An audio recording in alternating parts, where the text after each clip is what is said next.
ஸ்ரீ சாய்ராம். நம் அன்பான சிரடி சாய்பாபாவின் ஆசீர்வாதம் அனைவருக்கும் கிடைக்க நான் மனதார பிரார்த்தனை செய்கிறேன். இந்த உலகத்தில் மனிதனாக பிறந்து கடவுளாக அவதரிக்கப்பட்டவர்தான் சிரடி சாய்பாபாவை பற்றியும் அவர் தனது பக்தர்களுக்கு தரிசனம் தந்ததை பற்றியும் இப்பொழுது இந்த கதையில் காண இருக்கிறோம். சிரடி சாய்பாபாவின் அற்புதங்களை நாம் காணலாம். ஒரு கிராமத்தில் தார்கட் என்பவர் வசித்து வந்தார். அவருக்கு ஒரு மனைவியும் மகனும் இருந்தன. அவர்கள் இருவரும் சாய்பாபா மீது பக்தி அதிகம். ஆனால் தார்கட்டுக்கு பாபாவின் மீது நம்பிக்கை இல்லை. தார்கட் மனைவிக்கும் மகனுக்கும் சீரடி சென்று சாய்பாபாவை தரிசிக்க வேண்டும் என்று ஆசை இருந்தது. ஆனால் அவர்கள் இருவரும் சீரடிக்கு சென்றால் வீட்டிலுள்ள சாய்பாபாவின் திருவுருவ சிலைக்கு பூஜை செய்வது, படையல் வைப்பது யார் என்று அவர்களுக்கு ஒரு தயக்கம் இருந்தது. தனது மனைவி மகளின் தயக்கத்தை புரிந்து கொண்ட தார்கட் நானே பாபாவை தினமும் பூஜை செய்து படையலை படைக்க ஒத்துக்கொண்டார்.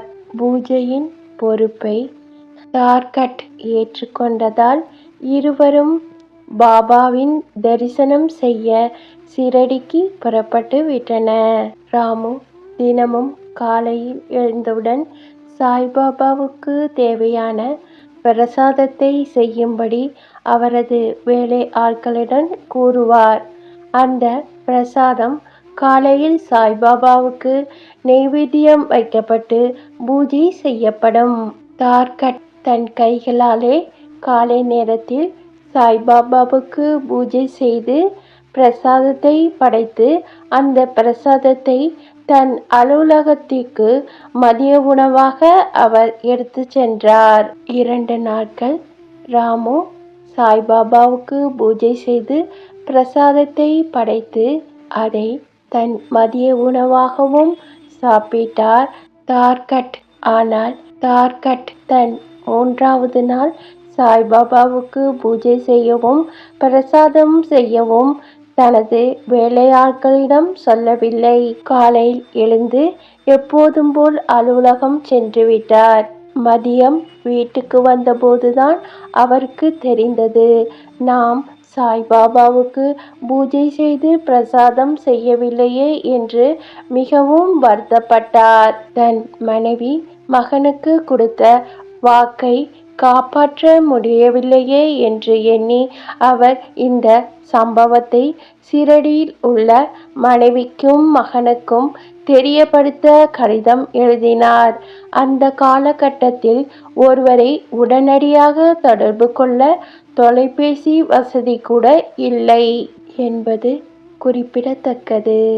தார்கட் இங்கு கடிதம் எழுதத் தொடங்கி அந்த சமயத்தில் சீரடியில் தார்கட்டின் மனைவியும் மகனும் பாபாவின் முன் அமர்ந்திருந்தனர். தார்கட் அறியாமல் செய்த தவறை உணர்ந்த சாய்பாபா புன்முறுவலுடன் ராமுவின் மனைவி மகனை பார்த்து, இன்று நான் உங்கள் வீட்டுக்கு சென்றேன். ஆனால் எனக்கு அங்கு உணவு கிடைக்கவில்லை என்றாராம். இது ராமுவின் மனைவிக்கு புரியவில்லை. ஆனால் மகன் ஒரு யூகத்தில் ஒருவேளை அப்பா இன்று நமது வீட்டில் சாய்பாபாவுக்கு படையல் இட மறந்துவிட்டாரோ என்று எண்ணி அவன் அம்மாவிடம் கூறினான். 2 நாட்களுக்கு பிறகுதான் கடிதம் சீரடியில் உள்ள அவருடைய மனைவிக்கும் மகனுக்கும் கிடைத்தது. பின்புதான் அவர்களுக்கு சாய்பாபாவின் கூற்று புரிந்தது.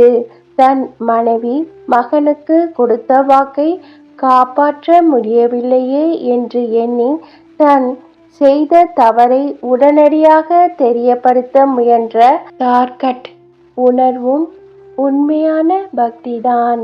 சாய்பாபாவிடம் பக்தி இல்லை என்றாலும் தார்கட் தன் மனைவி மகனிடம் கொண்டுள்ள பக்தியின் காரணமாக சாய்பாபாவின் ஆசியை பெற்றார். தார்கட் படைத்த நெய்வேத்தியத்தை சாய்பாபா ஏற்றுக்கொண்டார் அல்லவா.